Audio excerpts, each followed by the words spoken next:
Please recap? Okay. So in Yakuza, you play Ichiban. Okay? You start the game by stopping a guy from selling porn on the streets. But he's not selling adult porn, he's selling animal porn, as real porn. And he's just trying to make a buck, but the problem is he's doing it on the Yakuza streets. So you beat him up and tell him to stop doing it. That's when you meet Arakawa-san. Arakawa is the leader of this Yakuza. And he's a badass. When he was a kid, his mom was a bitch and treated him like shit. But he grew and he became very strong and awesome. And then his dad was murdered over Peking duck.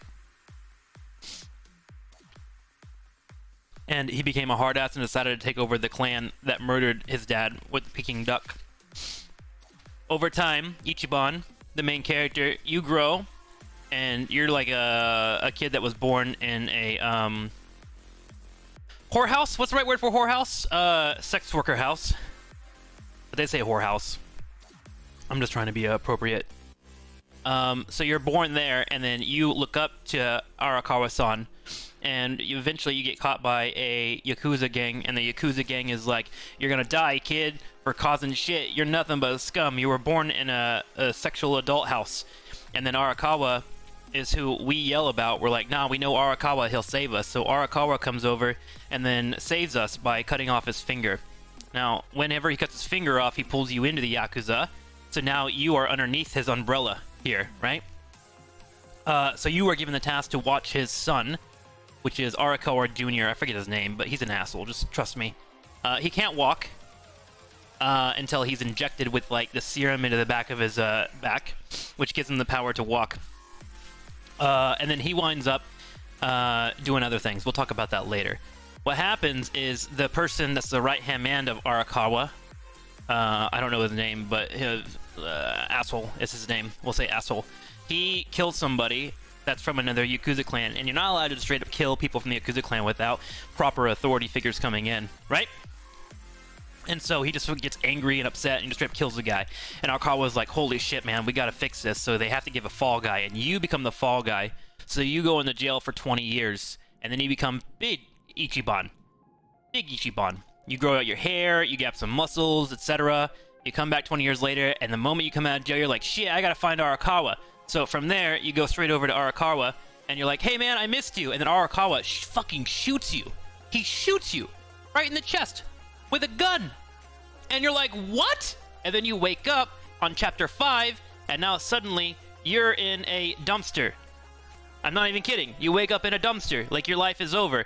But luckily your boy Nanba comes in, right? And Nanba heals you in the homeless shelter, and it becomes your home. So you're no longer homeless because you're homed by family. And you all go on this massive mission to figure out what's going on with Arakawa. Sadly, you find out that there's actually a money ring that is printing fake money and inflating the entire currency of all of these Yakuza groups. There's like 3 or 4 of them. Money, money, money. And it's illegal. So what you do is you track down the main source of it, and you meet the rest of your party members. Because Arakawa, when he shot you, he actually put in the fake money into your pocket. Arakawa knew that you would live. And so you travel this down, you find everything out, you find other large Yakuza dudes. Here they are. There's like 3 of them. I don't remember their names. They die eventually in the future, so it doesn't even matter. But eventually you work your way up, you beat all of their goons, and they get respect for you. And then now you are in the Yakuza once again. Then you find out, remember Arakawa's son? Arakawa's son over here? This guy? He's starting to run for government. He's running for government, and he's trying to take over the entire world. The problem is he's cut his hair so he looks completely different, and no one has any idea that he's Arakawa's son. He's actually trying to take the entire Yakuza and break down the entire foundation and just run all of Japan. And it fucking works. It actually works. He gets everybody killed. You remember those 3 guys we met earlier in Chapter 5 and Chapter 13? They're all fucking dead. Arakawa seems to have committed suicide. One of the guys gets shot right in the chest by, remember this asshole? This asshole over here? Here's the crazy thing about this asshole. This asshole is actually the father of this guy, Arakawa's son. Because when you were playing in Chapter 2, you find out that there's a ton of lockers, right? These are called baby lockers. And when you gotta get rid of your baby because you have no other way, you put your babies into the lockers, and then you just leave them there. It's fucked up. Apparently it was a thing in the 80s, like it's real talk. What happened was Arakawa was seeing a girl that wasn't in the Yakuza, and that girl was illegal in the Yakuza's eyes, and he got her pregnant. And she was like, shit, I gotta go on the run. So she ran from Japan. What's Japan look like? This? She ran from Japan and just gone. We assumed she was killed off. But before she left from Japan, she left a baby in the locker. That baby was Ichiban.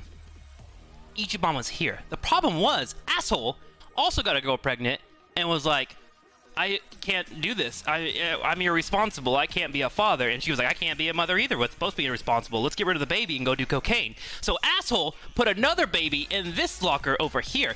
And when Arakawa came to find his baby, instead of getting this locker, he got this locker. And he picked up this guy, and this guy down here is a fake son. He's not Arakawa's son. Ichiban is. So technically, we are the ones that should be running the entire Yakuza. And we just found this out. So today, we're going to try and take out Arakawa's son after we just beat Asshole and see what happens from there.